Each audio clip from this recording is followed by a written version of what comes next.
Far out in the vast blue expanse of the Tasman Sea, a small island rises from the water like a sleeping giant. This is Lord Howe Island, a place of extraordinary beauty and unique life. It sits all alone, more than 300 miles from the great continent of Australia.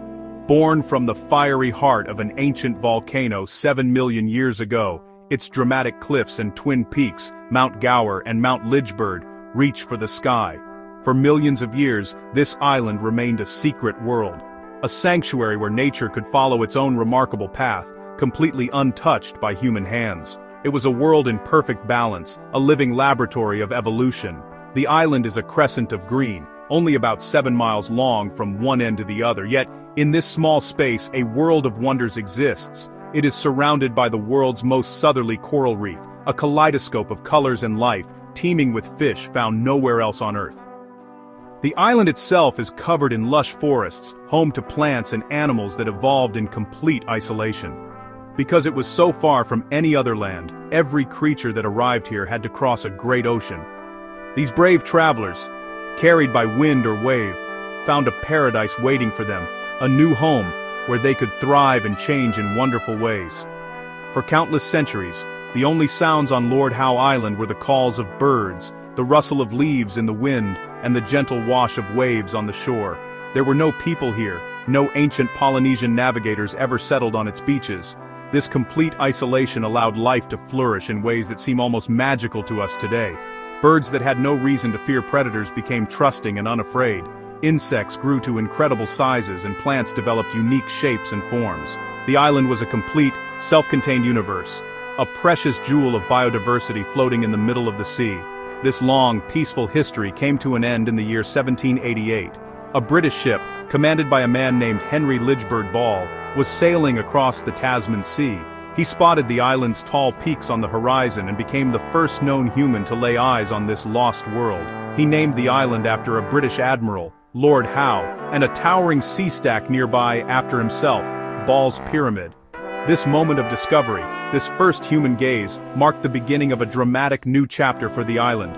It was a chapter that would bring immense change, great sadness, and, eventually, a story of incredible hope.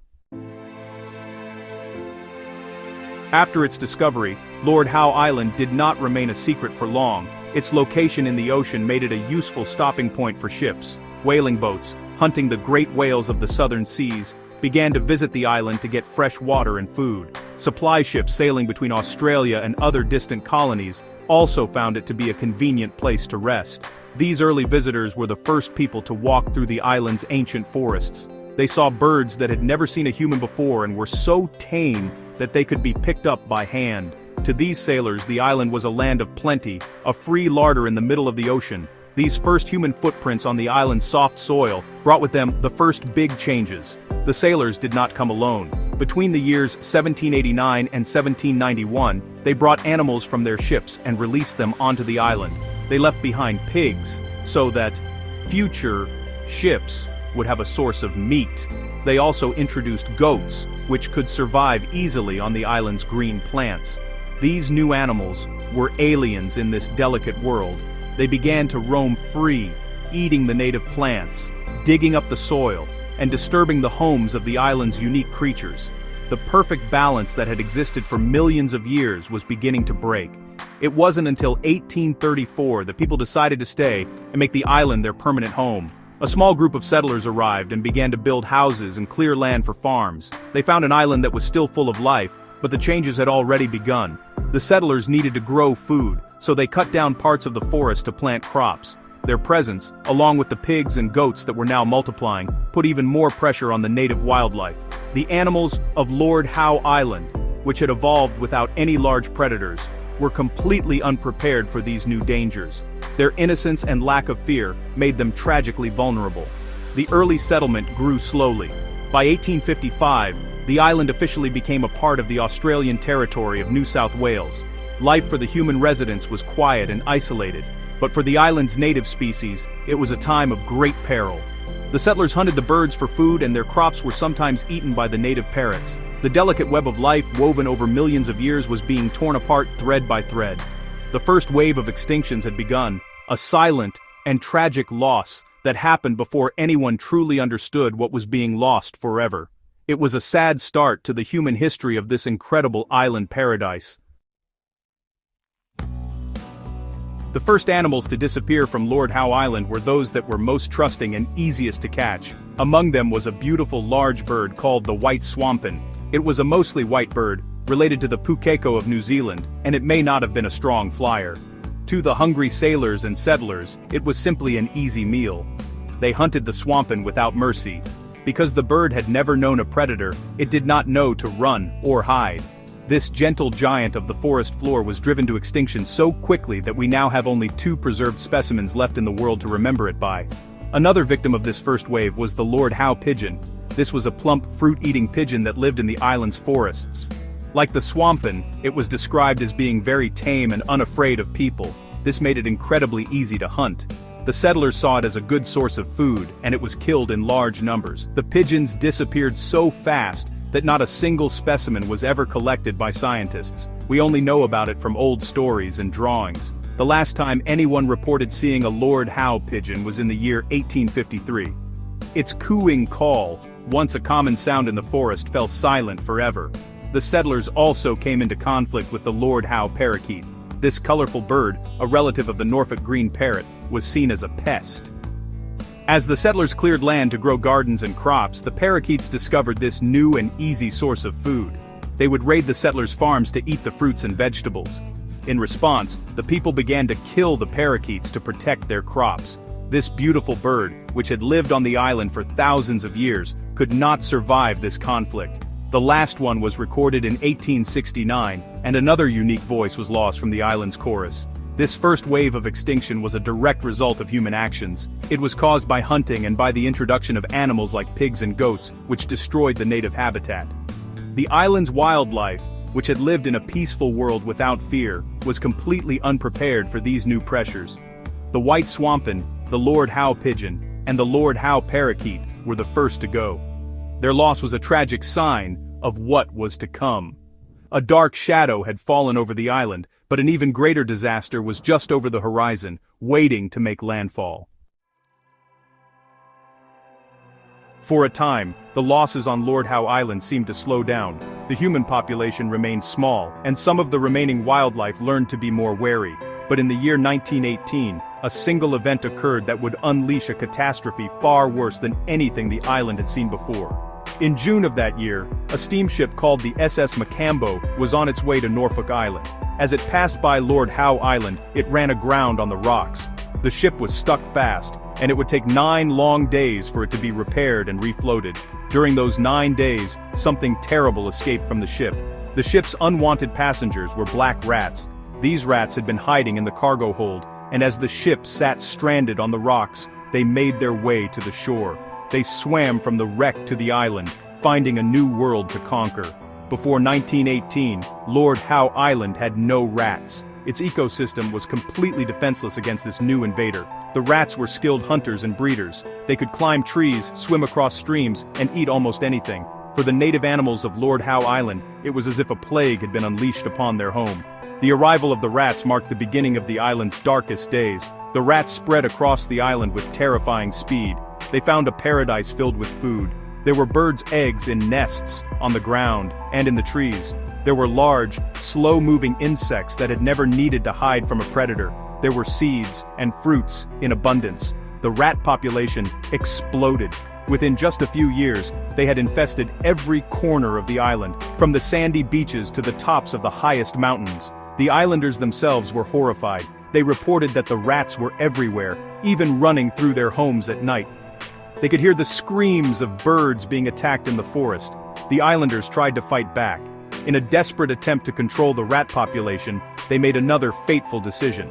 They introduced barn owls to the island, hoping that these expert hunters would prey on the rats. But this only made the problem worse. The owls did eat some rats, but they also found it much easier to hunt the island's native birds, which were not used to being preyed upon by a silent, nocturnal hunter. The introduction of the owls added another predator to this fragile ecosystem. The island was now caught in a perfect storm of destruction. A second, more devastating wave of extinctions was about to crash down. The arrival of the black rats in 1918 triggered a catastrophic wave of extinctions that swept through the island's wildlife with brutal speed. Within just 1 year, the Lord Howe starling, a unique subspecies of the Tasman starling, was gone. The rats climbed into the trees and devoured the eggs and chicks in their nests. The starlings had no defense against such a relentless predator. By 1919, their cheerful chattering had vanished completely. They were one of the first to fall, a swift and tragic testament to the destructive power of the newly arrived rats. The forest was becoming quieter with each passing year. The devastation continued on the forest floor and in the undergrowth. The Lord Howe fantail, a friendly little bird often seen flitting around human homes, was another victim. It built its delicate nests in low branches, which were easily reached by the rats. By 1924, the fantail was also declared extinct. In the same year, the Lord Howe thrush, also known as the doctor bird, disappeared. This ground-nesting bird was already struggling due to cats and pigs, but the rats were the final blow. They hunted the thrushes and their chicks relentlessly, wiping out the entire population in just a few short years. The silence in the forest was growing deeper. Even the island's smallest birds could not escape. The Lord Howe garrigone, a tiny insect-eating bird known as the rainbird, was famous for its beautiful song. It built a clever dome-shaped nest that it hung from branches using spider webs. But even this was not enough to protect it from the agile rats. They raided the nests, and by 1928, the rainbird's song was heard no more. The island's only native mammal, the Lord Howe long-eared bat, also vanished. It was likely driven to extinction by the combination of rat predation and the introduced barn owls. Its existence was only confirmed in 1975 from a skull found in a cave, a ghost of a creature lost before we truly knew it. The owls that had been brought in to control the rats also contributed to the disaster. They preyed upon the native Lord Howe boobook, a small owl endemic to the island. Competition for food and nesting sites, as well as direct predation, proved too much for the native owl. Its haunting call was reportedly heard until the 1950s, but it was effectively extinct long before then. This second wave of extinctions was a brutal lesson in the dangers of invasive species. In just over a decade, the rats and the misguided introduction of owls had wiped out 5 species of bird and the island's only mammal, leaving behind a profound and sorrowful silence. Even as the wave of extinction swept across Lord Howe Island, some of its unique inhabitants managed to hold on. They were the survivors, the ones who found a way to endure the storm of rats and other predators. One of the most remarkable of these is the Lord Howe stick insect. This enormous insect, sometimes called a tree lobster, can grow as long as a human hand. For many years, it was believed to be extinct, another victim of the rat plague. It had not been seen on the main island since the 1920s. For over 80 years, the world thought it was gone forever. Then, in 2001, a miracle happened. A team of scientists was exploring Ball's Pyramid, a dramatic and barren sea stack that juts out of the ocean about 14 miles from Lord Howe Island. There, clinging to a single small bush on a narrow ledge, they found a tiny colony of the stick insects. Just 24 of these incredible creatures had survived, isolated, on this inhospitable rock. This discovery was a moment of immense joy and hope. It was a second chance for a species that everyone thought was lost. From this tiny group, a captive breeding program was started, and thousands have now been raised in zoos around the world. Back on the main island, a few bird species also managed to survive, though their numbers were dangerously low. The Lord Howe currawong, a clever and bold predatory bird, held on. Today, there are only about 80 breeding individuals left, making it a very vulnerable species. Another survivor is the Lord Howe golden whistler, a beautiful yellow-breasted bird whose cheerful song can still be heard in the forests. Its population is healthier, with around 2,000 breeding birds. The most common of the surviving endemic birds is the Lord Howe silvereye, a tiny energetic bird nicknamed the Little Grinner. These survivors are precious. They are the living links to the island's original untouched world. Species like the silvereye, with a population of about 5,000 birds, are still listed as vulnerable. This is because their entire world consists of one small island. A single disaster, like a new disease or a severe storm, could still threaten their existence. The survival of these species is a testament to their resilience, but it is also a powerful reminder of how much has been lost, and how important it is to protect what remains. They are the flickering flames of life that conservationists would fight so hard to keep from being extinguished. Among the most iconic survivors of Lord Howe Island is a flightless bird called the Lord Howe Woodhen. This curious brown bird is a type of rail, and it spends its life walking through the forest floor, probing the leaf litter with its long, curved beak. Woodhens are known to form strong bonds and mate for life, raising their chicks together. Like so many of the island's animals, they were once incredibly tame and abundant, but they were also easy targets. They were hunted by the early settlers, and their eggs and chicks were eaten by the introduced pigs, and later, the devastating black rats. By the late 1970s, the woodhen was on the very brink of extinction. Its population had crashed to a terrifyingly low number. A careful search of the entire island found that only 15 birds remained. These last few survivors were found hiding in the most remote, rugged parts of the island, high up on the slopes of Mount Gower and Mount Lidgeburg, where the terrain was too difficult for most predators to reach. The future of the Lord Howe Woodhen looked incredibly bleak. It seemed destined to join the long list of the island's lost species. But this time, people decided to act. In 1980, a bold and ambitious conservation program was launched. The plan was to capture some of the last remaining wild birds and start a captive breeding program. This was a huge risk. If the birds failed to breed in captivity, it could have hastened their extinction. But it was a risk that had to be taken. Scientists and conservationists carefully captured a few pairs and brought them into a specially built breeding facility on the island. Everyone held their breath, hoping for the best. To their immense relief, the Woodhens began to breed successfully. This captive breeding program was a turning point. As the number of birds grew, young Woodhens were released, back into protected areas of the island where predators had been controlled. The population slowly began to recover. The story of the Lord Howe Woodhen became a symbol of hope. It showed that with a dedicated effort, it was possible to pull a species back from the edge of extinction. The fight was far from over, as the rats still roamed the island, but the success with the woodhen laid the groundwork for an even more ambitious plan to restore the entire island to its former glory. For decades, the rats remained the island's biggest problem, a constant threat to its surviving wildlife. The success with the Lord Howe Woodhen showed that recovery was possible, but a truly safe future for the island's unique species would only come if the rats were gone for good. And so, an incredibly ambitious plan was formed, the Rodent Eradication Project. The goal was to remove every single rat and mouse from the entire island. It was a monumental task, one that had been tried on other islands but never on this scale, with a resident human population. The project began in 2019. It was a massive and carefully planned operation. Before the main work could start, some of the most vulnerable native animals had to be protected. The entire remaining population of the Lord Howe Woodhen, which now numbered over 200 birds, was taken back into captivity. All of the Lord Howe currawongs were also captured. This was done to ensure they would not be accidentally harmed by the methods used to get rid of the rats. It was a temporary measure to safeguard the future of these precious species. The island was being prepared for a dramatic reset. The eradication itself involved using a poison laced with cereal, which was placed inside 22,000 carefully designed lockable bait traps. These traps were spread all across the island, from the beaches to the mountaintops.